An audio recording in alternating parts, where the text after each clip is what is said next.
Hello everyone, welcome to the Hypergamous Journey. My name is Denise. Here at this channel, we talk about dating advice for women who are 55 and older.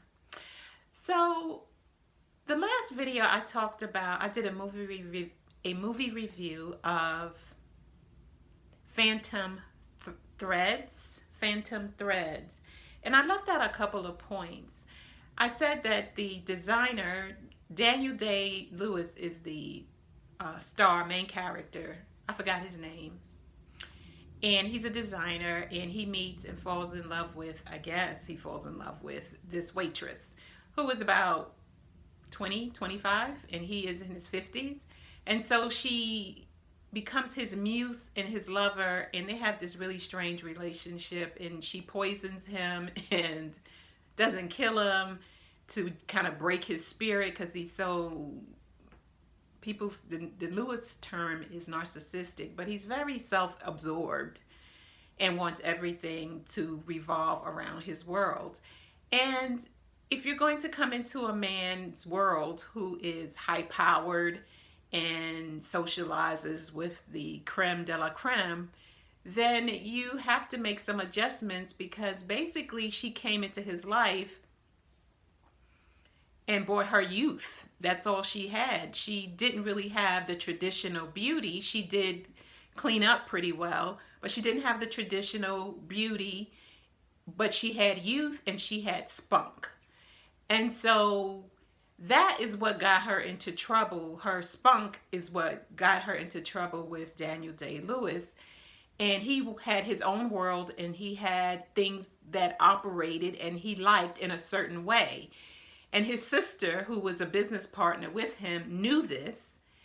And so she tried to guide the young woman, I forgot her name too, his lover, to in the way that Daniel operated, but she didn't want to do it that way. So she got into a lot of trouble and bumped heads with Daniel Day-Lewis, the main character, because of her spunkiness.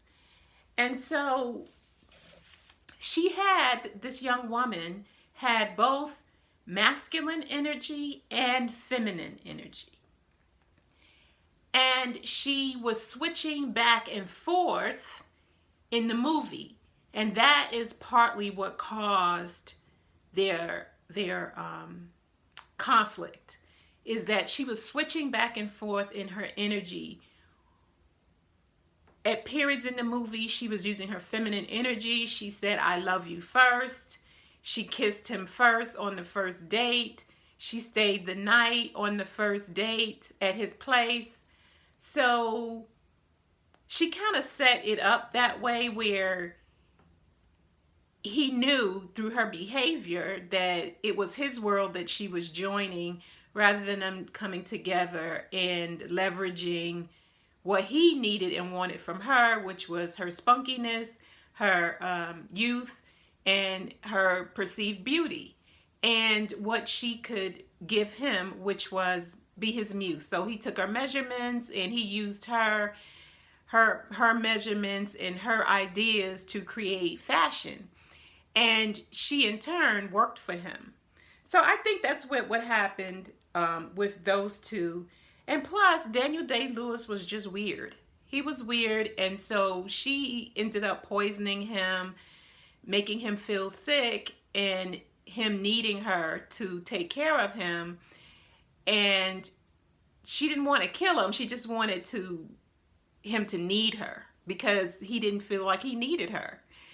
And so then he eventually proposed to her. They got married, and then they would develop this weird relationship where, I'm not going to tell you the end of the movie, but it was just weird. But focusing on the hypergamy part of it, is that she came into Daniel Day-Lewis's world, and he provided her with status, with money, and being around socialites and the elite community that clients that he had.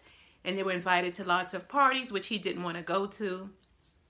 And eventually she broke down his very rough, uncaring, unfeeling exterior. and they created a life together.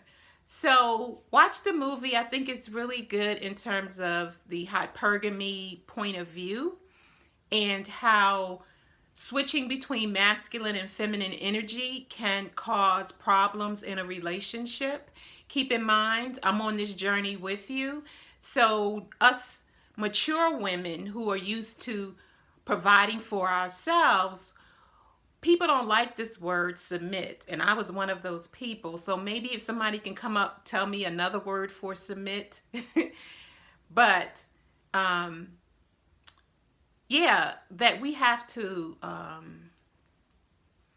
I don't want to say submit, but anyway, that's the word that comes to mind, submit.